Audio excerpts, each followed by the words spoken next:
नमस्कार, आपका स्वागत है मन की आवाज न्यूज में। मैं अमृत सैन और आप देख रहे हैं मन की आवाज न्यूज। आइए हम ले चलते हैं आपको जैन धर्म के कंकुधरा आराधना भवन, जहां पर चतुर्मास पर विराजमान परम पूज्य आचार्य भगवंतों का चतुर्मास परिपूर्ण हो रहा है। इसके उपलक्ष्य में व्याख्यान चल रहा है।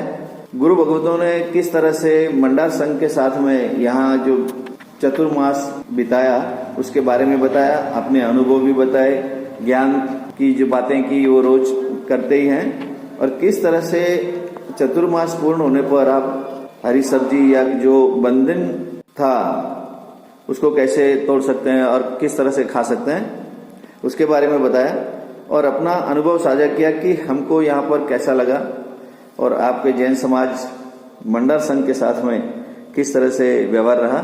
गुरु भगवंत कल चतुर्मास परिवर्तन विहार करेंगे और वहां से सासंग जाएंगे।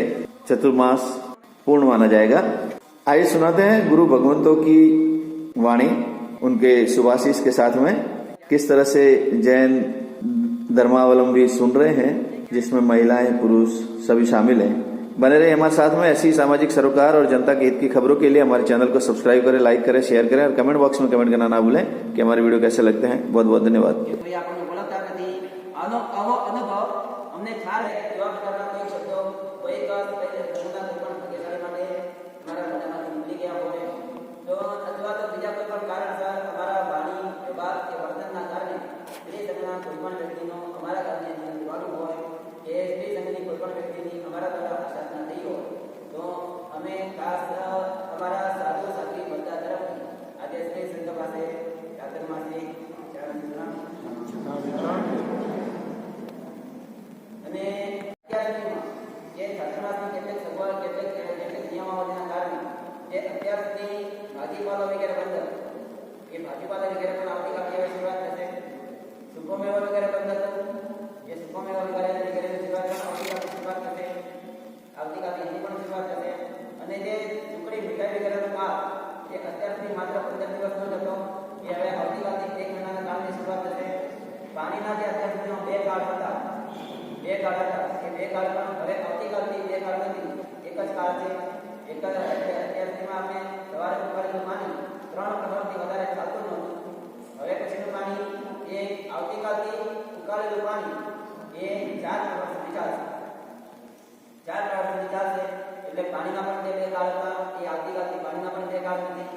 અને અમારો કામડી કાળ કે પછી જે પણ હવે ભાગ્યશાળીઓ શિયાળાના દિવસોમાં પહોંચત કરશે એ પહોંચતની અંદરથી કામડી કાળ આવે.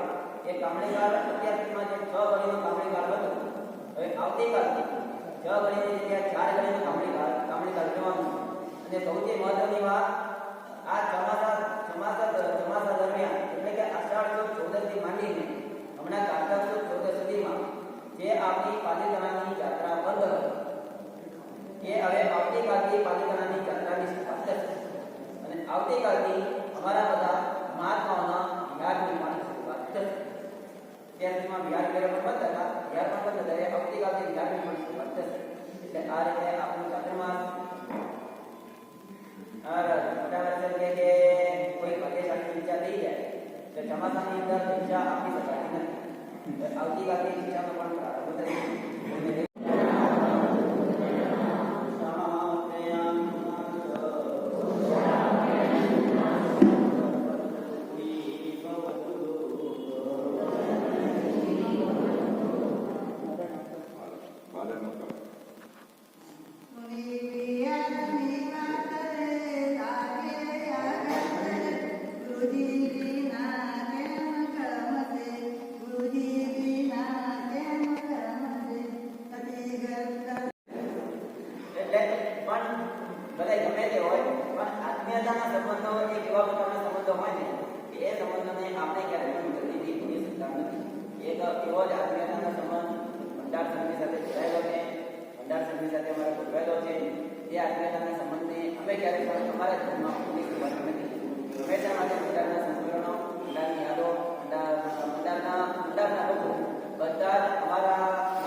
એક કામ વરદાજી સાચી વાત કહું અમારા સ્વભાવની અંદર